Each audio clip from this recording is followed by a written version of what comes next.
Entrepreneurially Thinking is a presentation of BioSTL and CET, Center for Emerging Technologies, with raregem-productions, changing the way you view new ventures, including you on the pathway to success with your business in the St. Louis marketplace and beyond.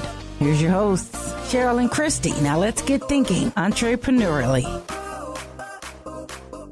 Welcome back to the Entrepreneurially Thinking podcast. Our goal is to inspire your entrepreneurial mindset and create pathways to business success in the St. Louis marketplace and beyond. I'm Christy-Maxfield. And I'm Dr. Cheryl-Watkins-Moore. I lead our STEM initiative, inclusion initiative with BioSTL. Hey, Christy. How are you, dear? Doing well. We are coming back for our next season. We are. By the time 2018 is wrapped, we will have completed 13-week seasons. And I think if I do the math, then that means 2 full years, 2 52-week periods of content. So my mother was right. I know how to talk. And we're reaching over, at least by now, 21,000 listeners. Yes, well over that. In the U.S. and beyond. So thank you to our listeners out here. Yes, and to our sponsors, CET and BioSTL, whose founding sponsorship and continued support makes it possible for us to continue to work with you. And we're always looking for more sponsors. So if you would like to help us reach the folks who are like you, listening to us and inspired by the guests that we have, we hope that you'll consider becoming a sponsor as well. Yes. Being embedded in our show. Yes. And people, you know, what the great thing about podcasts is they take you everywhere. So even though it might be one mention in one show, you have no idea how many times that's going to touch people's We want to be everywhere you are. So thank you. Keep tabs on us and what's going on at CET and BioSTL on our website, on their websites, and make sure that you let your friends know they can find us on iTunes, Spreaker, Facebook, LinkedIn, or wherever else they find their favorite podcasts. Yes. So what are we doing? Who are we talking to? Well, at its most basic, co-working space offers affordable office space for freelancers and startups with shared access to resources. Yeah, but at its basic, we don't need its basic. What happens after that? So at its best, all right, a co-working space provides an environment of collaboration and connection. And as we know, in this city, we've got some outstanding co-working space. We do. At its optimal, a co-working space becomes a community of entrepreneurs, dreamers, and innovators. So when we come back, we will learn more about Covo Coworking. This is new to the St. Louis space. It's a co-working space that offers a supportive community with a bar. And I've been in there, people. It's a lovely bar. We're not talking just a coffee bar. It's a bar. I think they call that top shelf. Yes. A coffee shop and dozens of amenities to encourage work and life in balance. The CEO, Rebecca Pan, will join us when we come back. So stay listening.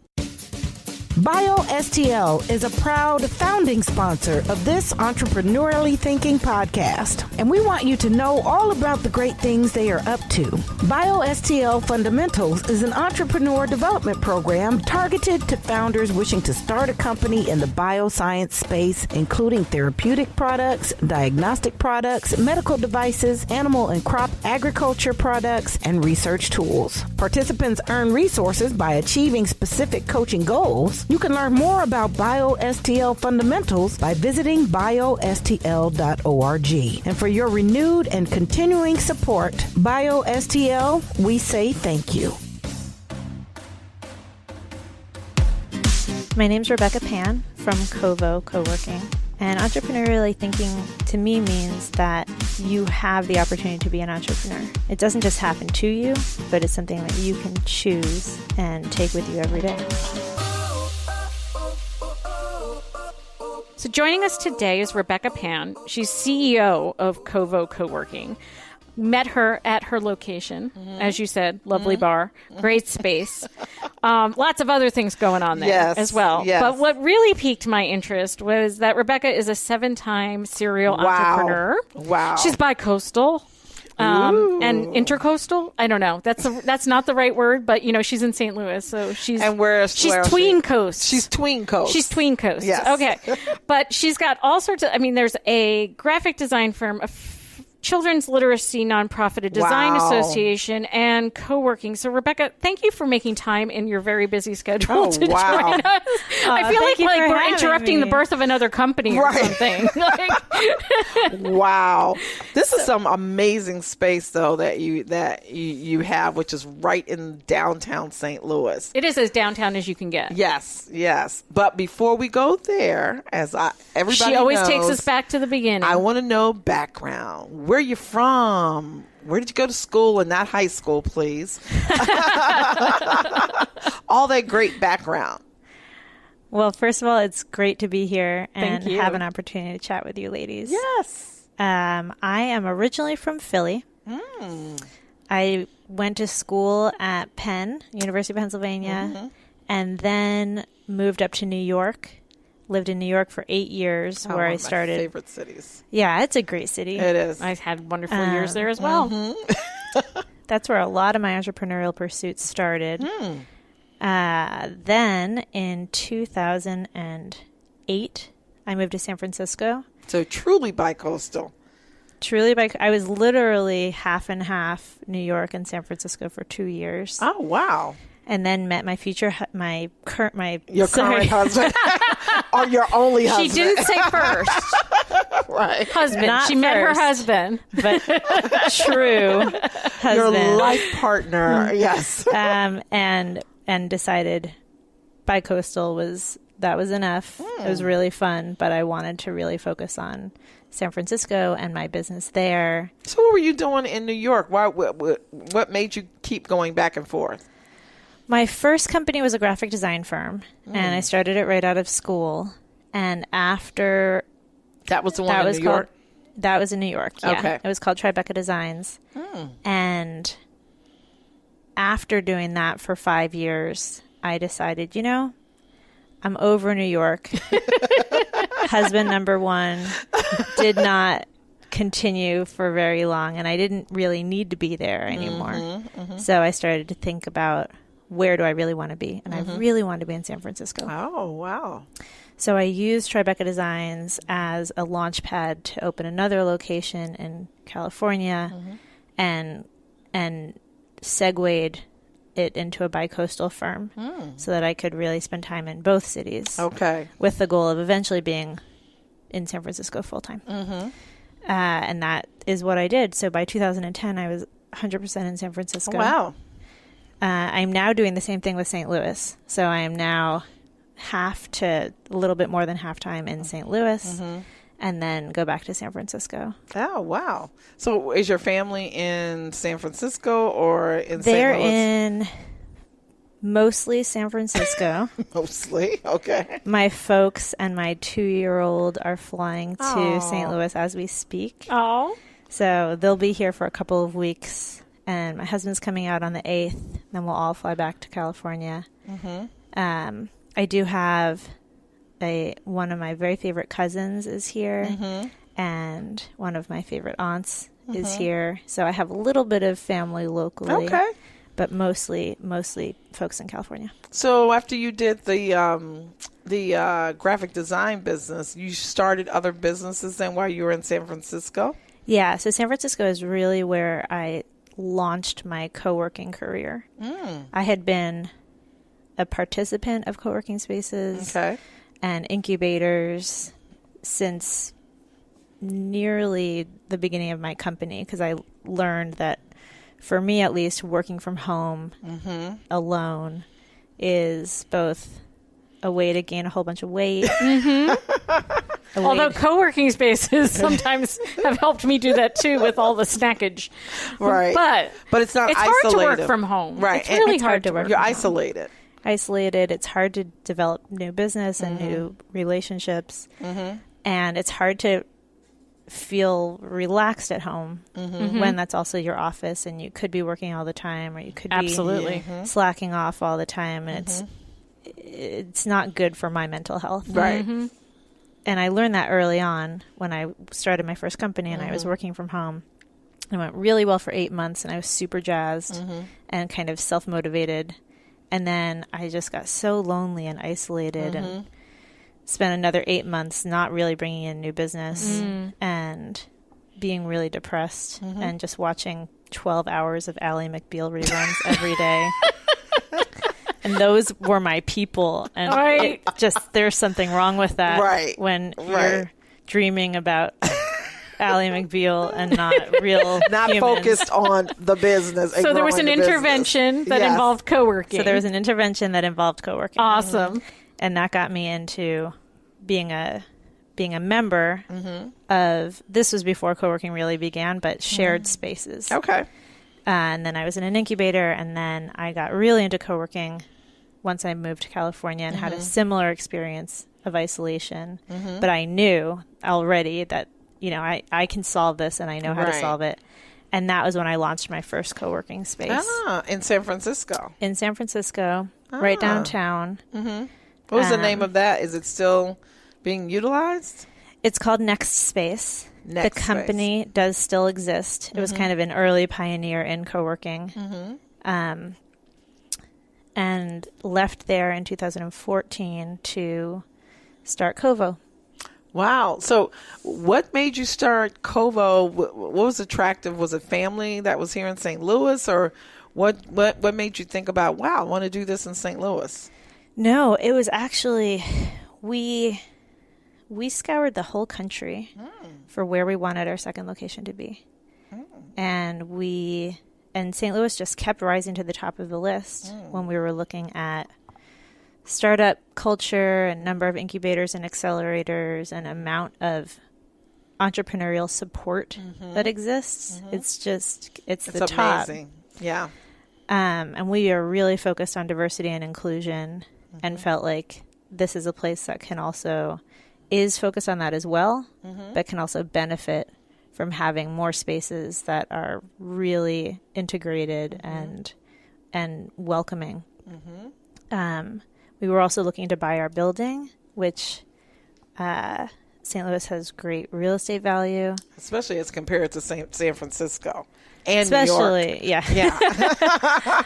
And we felt like we're really getting in at kind of an early point in St. Louis's revitalization, and that we can help it really expand and reclaim that kind of world leadership city that I think there's opportunity for. I think what's interesting, what you brought up, because we're in the ecosystem, but you know, most people don't know if you're not in this ecosystem. And I talk about this when I go speak at different places, and people in St. Louis don't realize that St. Louis has been acknowledged as in the top 5 startup cities in the country. Yeah. And it's because of all the activity. It's not because they are entrepreneurs, but they play a part of it, of course, but it's the resources and the support that entrepreneurs have in this city.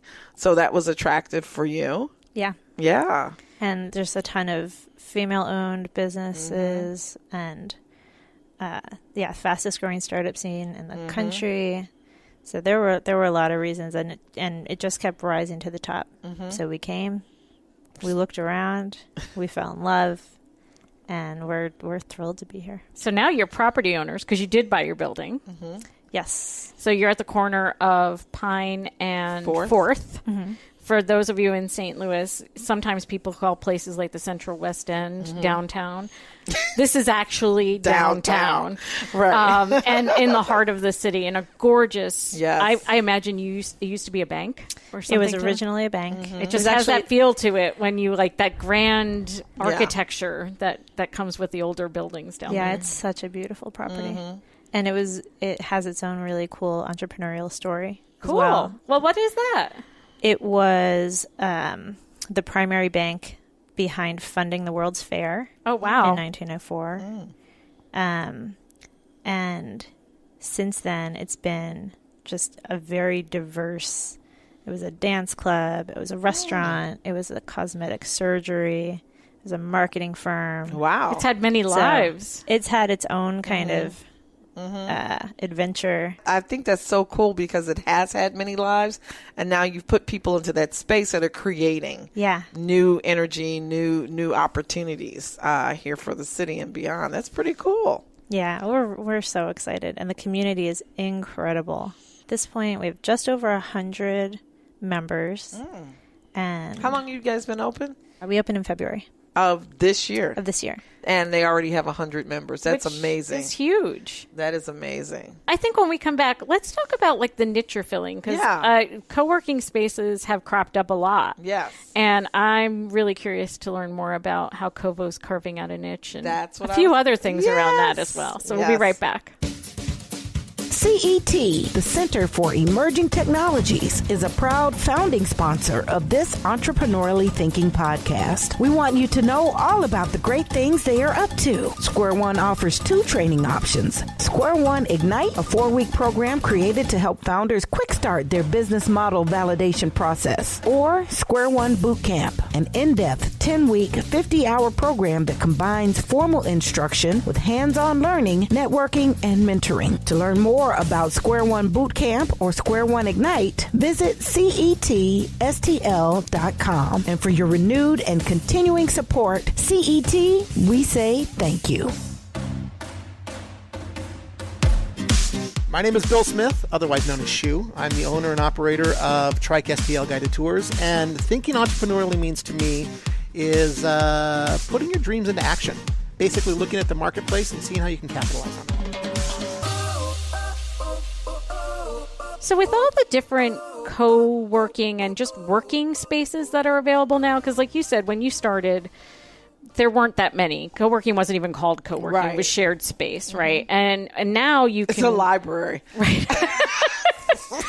You know, it's come a long way, babe, right? Couldn't talk and there were no snacks. Yes. No snacks. No bar. No nothing. Right. As you identified St. Louis as a good place for you to do this venture... what did you see as the niche? Because I know you talked about the diversity and inclusion piece being very important to you and to your business model. Obviously, location in this town being a few blocks apart, sort of like the CVS phenomenon, right? You can have them on different corners because people don't cross streets, right? You can have 5 miles apart because people go to their neighborhoods, right? But what have you seen in terms of the niche that you guys all are filling here in our community?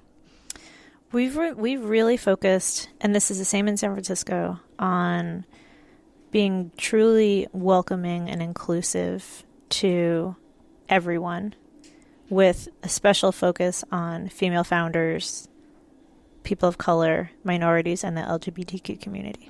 So how does that manifest? Right. So I know you're nice to everybody who walks through the door, but we're nice to everyone. But we really focus on programming. So tonight, for example, Brazen is hosting an event with us at Covo, all around women and minority-owned business certification. Okay, awesome. So we have specific events and programming that bring women in tech, women in digital. These communities in San Francisco, we hosted a Pride Festival for Tricone, which is women-identified trans women of Southeast Asian descent. Wow. That's very specific. Okay. So what I'm hearing is if you want to find a place where your sub-community of a community feels at home, meaning feels welcome, appreciated, understood, safe, that partnering with Covo to do programming would be a way to go.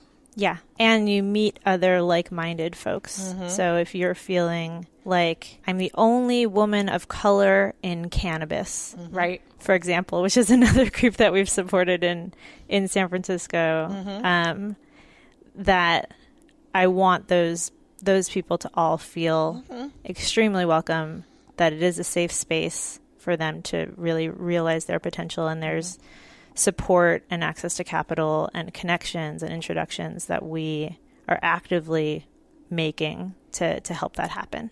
So you say access to capital. How is that being acknowledged? Advanced. Advanced. In the space. So we have a relationship with Portfolia, which is venture capital solely for and by women. And then relationships with Y Combinator and 500 Startups and Arch Grants and a lot of groups where that's really their focus is providing capital and resources. and we use the space to house them and help support their initiatives as well as direct connections. So you're bringing your connections from the coast, especially when you talk about Y Combinator, to bear in the St. Louis market, which is really very, very cool. So that's also, I think, an opportunity that helps to differentiate what you guys are doing, which is very, very cool. So what are the things that you found as you are building your reputation and your clients here in the St. Louis market? What are some of the learnings that you found as a business owner yourself? I think making the audacious asks, thinking big, and then starting small are some of the... it's so easy to get stuck. Yes. It's so easy to get paralyzed or just run out of time or be super busy but not be really working on the stuff that's really going to move things forward. So thinking big and starting small, as well as just ruthless prioritization.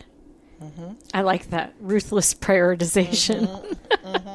Yeah. I read once that you actually priority is a singular word, right? We've made it into a plural that you have priorities. But by definition, priority is one. It is the most important thing, right? And so if you could kind of go back to the root, it seems so simple. Yes, but it is funny how we've morphed out of that. I like the ruthlessness part of it. Maybe that just says more about me than it does anything else. But I like that a lot. Do you find that St. Louisans are more or less apt to make the audacious ask than some of the entrepreneurs you've seen in other communities? Much less. I think one of the things that we didn't really realize was part of our mission when we came here is to reflect back at St. Louisans that how incredible they already are and accomplished, and the quality of what so many people are working on, but that they start out with, but I'm not, it's not the But I'm not from here, and I'm not from there, and I don't know this, and I don't know them. Yeah, there's so much just self-limiting language. So yeah, there are way fewer and way smaller asks. Interesting. And how do you break through that? Yeah. So as a woman founder who's worked in New York and San Francisco, arguably two of the toughest towns to build a business in and to get capital out of, and right, it's there, but that's by no means makes it easy to tap into, right? How did you learn to make the audacious ask? How do you help others learn how to make the audacious ask? I think acknowledging that imposter syndrome is real, and I experience it, but putting it on the shelf where it belongs and just pushing through and making the ask anyway. That's a really good point, because a lot of people don't acknowledge the whole imposter syndrome. Like, I don't think I should really be doing this, or I don't have the ability to do this. And like you said, hey, you know what? Forget about it. Move forward, right? I think that's really cool. How do you reach out to communities that you're trying to engage, from an inclusion standpoint? How are you doing that? I sat down with my team and we really brainstormed who are all of the movers and shakers that we know, and how are we going to reach them? And then who do they know? So very much network effect, and especially in St. Louis, where everybody knows everybody. Everybody knows everybody, but you also need that introduction. People aren't just going to take a blind call. It's been super helpful to really just leverage our own networks. We've had the opportunity to meet a lot of people, and a lot of people have been incredibly welcoming and opened their Rolodex and said, all right, well, you need to meet, and Christy as well, when we met, said, I really want an incubator or accelerator to live here. I want to find a homeless incubator or accelerator. She's looking for a homeless incubator or accelerator because she has a home. I have a home for them. So if you are an incubator and accelerator without a home. Right. Right. we can do. But yeah, we talked about like, who do you need to meet? What conversations do you need to be having? And I found that, I mean, you too, we've been here, like 13, 15 years ourselves, that once you start to build those relationships and people get to know you, that there's a lot of doors that can be opened because it is a small community. Yeah. Right. How are you working with, because I think the only other space downtown is T-Rex that I'm familiar with co-working. Are you guys sharing opportunities? How does that work? Yeah, T-Rex and Industrious, those are the two that are really downtown. We send people to each other. Okay. It depends on the needs. And each space just has a different profile. So T-Rex and Kathleen at T-Rex has been great about when people outgrow T-Rex or are ready to kind of take that next step in their business's development, that she's been sending us folks that are some of our most incredible members.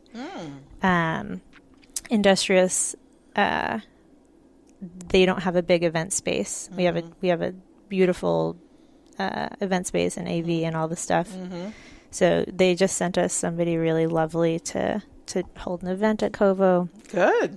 And we do the same and refer back to them. That's great. So how's the city been supporting you guys since you guys are new to the community, new operations to the community? Has that also gone as smoothly? It has. The city's been really welcoming. I think the only challenge that we hit was the historical department. Well, their job is to be protective. Because your building is how old? 1896. Wow.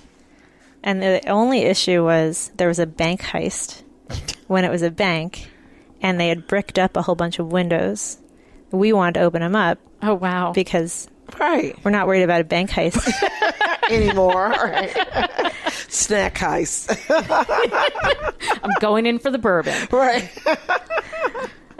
And so they decided that we could have a few of them.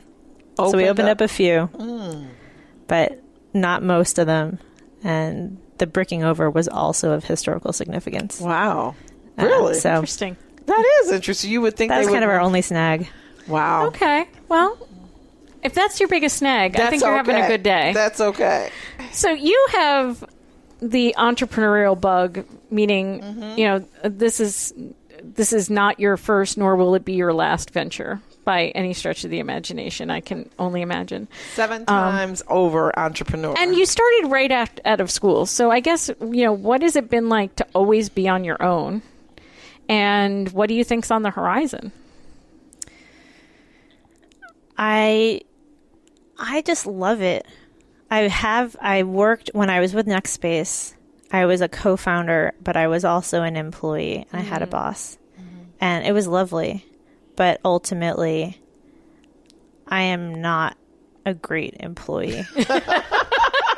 Self-awareness. Everybody needs to know. There, right?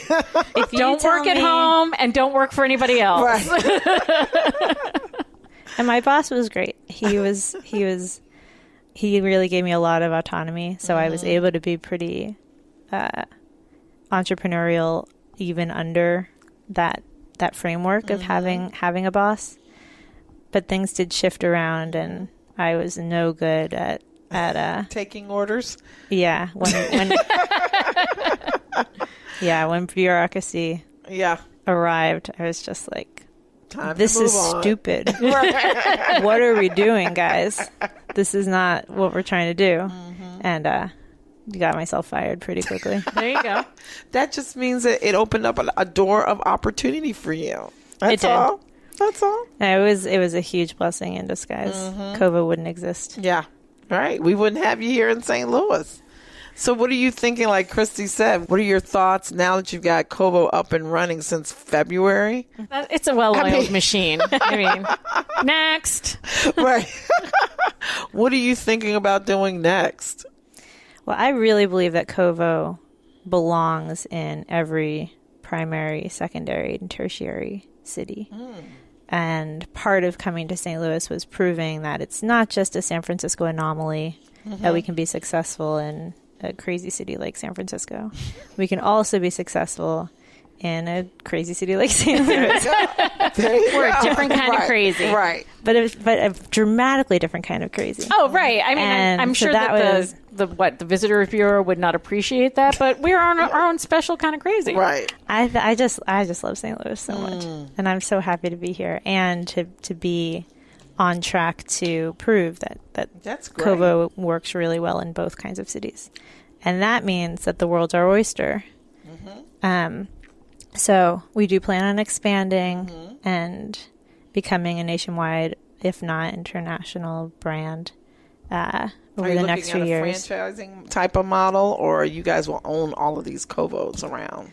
There's a couple of tracks that we have at our disposal. One is establishing a real estate investment trust and purchasing our buildings, and franchising is another option, doing a combination of the two where we buy the buildings and then release them to franchisees.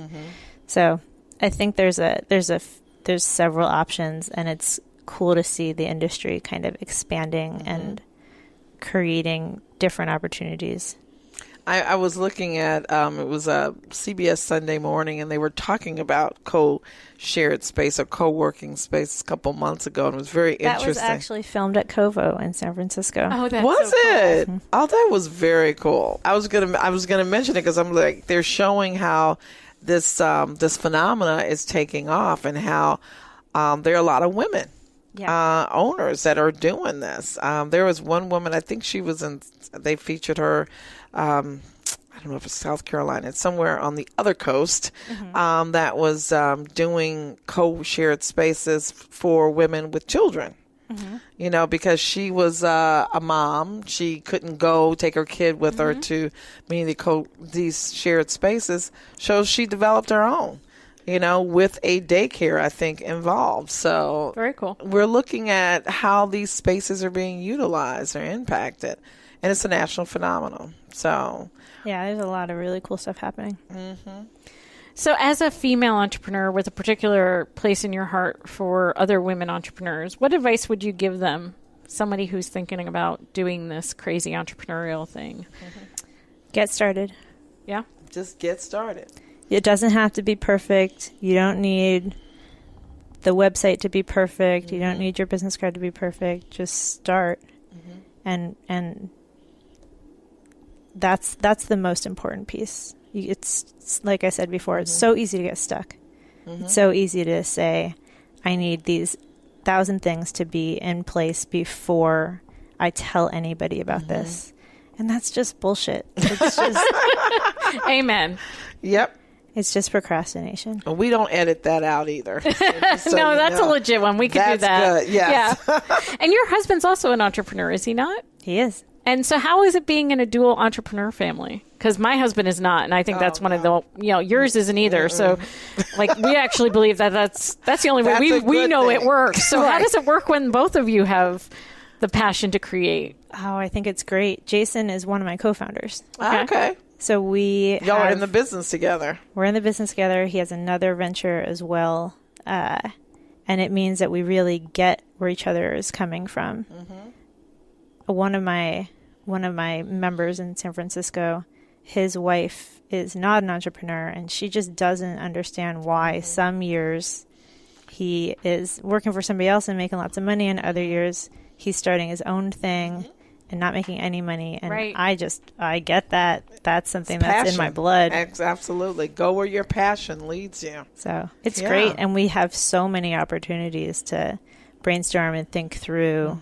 You know, we're on vacation, but we love Covo and we love talking about it. So it's not that we're like, okay, stop. No more business. Let's just enjoy our lives. It's embedded in all aspects of everything. It's very integrated. And you're going to leave that legacy for your child. Yeah, he's grown up at Covo. Yeah. He's the exact same age as Covo San Francisco. Oh, wow. That was its own oh my goodness adventure.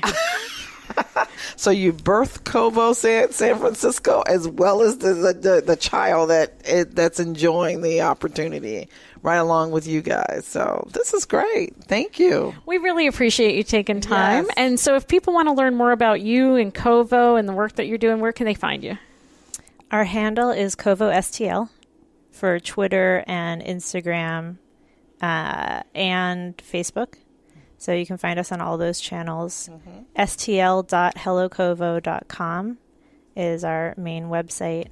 And you can always email infostl@hellocovo.com with any ideas or questions. Very cool. For us. Great. Well, thank you, Rebecca, for making time to be with us. Yes. We are thrilled we're thrilled you're here in the city, and that you're seeing all the wonderful things that we see as well, and that you're helping us make that bigger and better every day. Welcome to St. Louis. Thank you so much, ladies. Changing the way you view new ventures, igniting your thinking about entrepreneurship. It's Entrepreneurially Thinking. Get connected and discover more. Visit our website for show notes, resources, information about our guests, upcoming events, and of course, all your favorite episodes. If you have any questions, be sure to leave them for us in the comment sections, and be sure to leave us a 5-star rating on iTunes. The best way to show love is to share. Let everybody know that you're thinking entrepreneurially. So visit our website, entrepreneurially-thinking.com. #ETHINKSTL. Entrepreneurially Thinking is another positive production of Rare Gem Productions. Thanks for listening.